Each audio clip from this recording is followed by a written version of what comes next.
Hi, this is Dr. Cassie, and I'm going to go over today what an NPI number is, what a CAQH number is, what a taxonomy number is, and what an EIN number.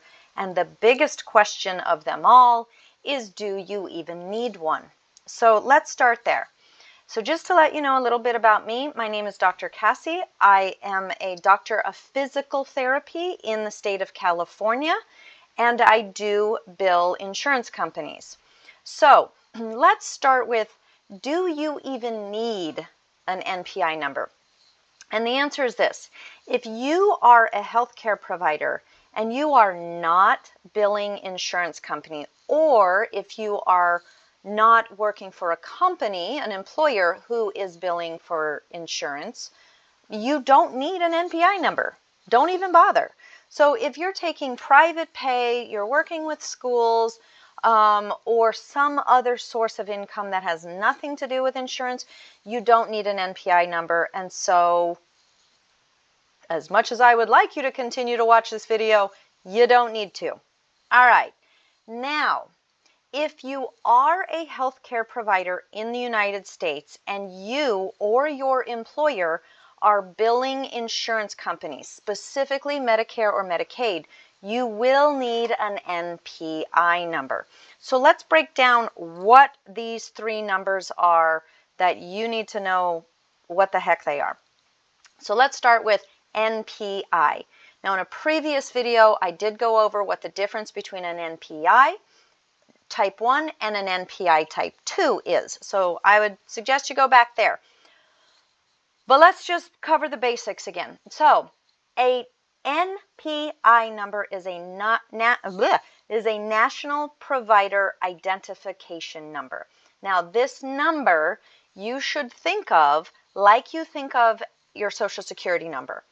All this number is simply an identifying number that identifies you as a healthcare practitioner that is billing the insurance. Also, considering that an NPI number is like your Social Security number, this number belongs to you. So if you have worked for an employer who has applied for an NPI number on your behalf, that's great, and thank them for doing that service for you. It can sometimes be tedious, so thank them, but that number actually belongs to you. So if you change jobs, you will need to get control of your NPI number. And in another video, I will show you how to apply for an NPI number. I will also show you how to get access of your NPI number if your previous employer has already applied for one. All right, so number one, an NPI, National Provider Identification number. That's number one. Number two, a taxonomy number. A taxonomy number is, again, an identifying number that as a healthcare provider, if you have a specialty, you need to identify what specialty you are. So in my case, I'm a physical therapist. I had to find the taxonomy codes, the taxonomy number that indicates that I am a physical therapist. If you are a occupational therapist, if you are a physician, if you are a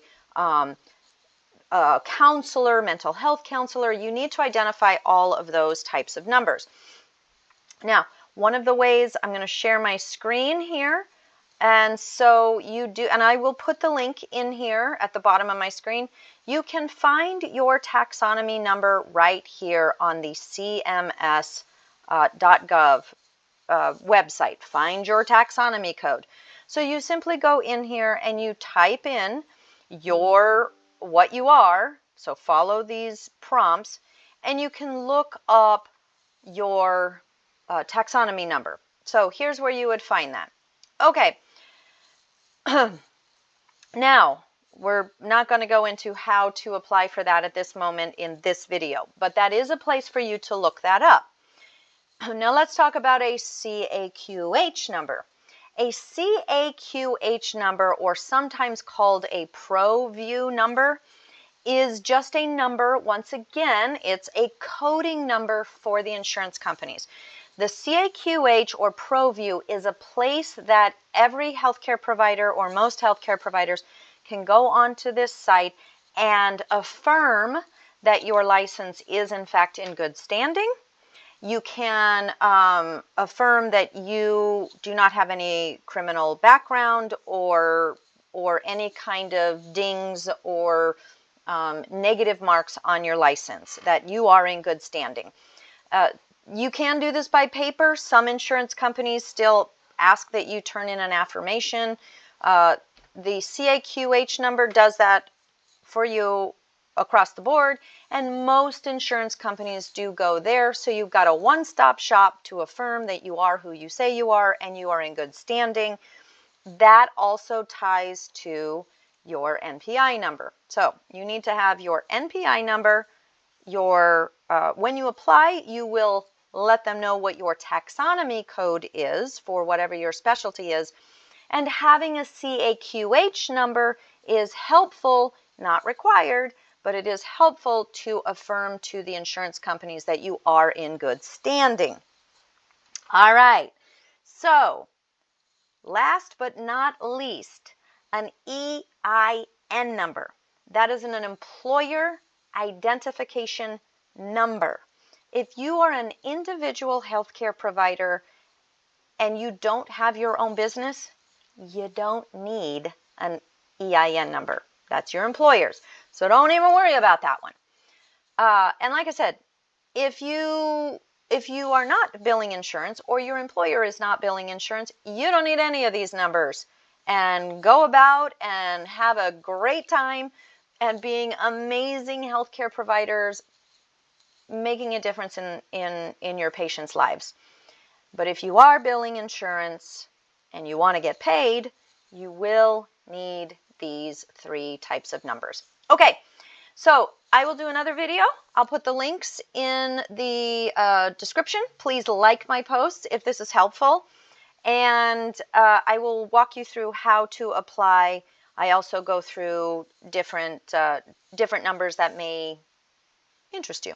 All right, thank you very much, and I'll see you in my next video. Don't forget to like and subscribe, and we will meet in the next one. Okay, bye-bye.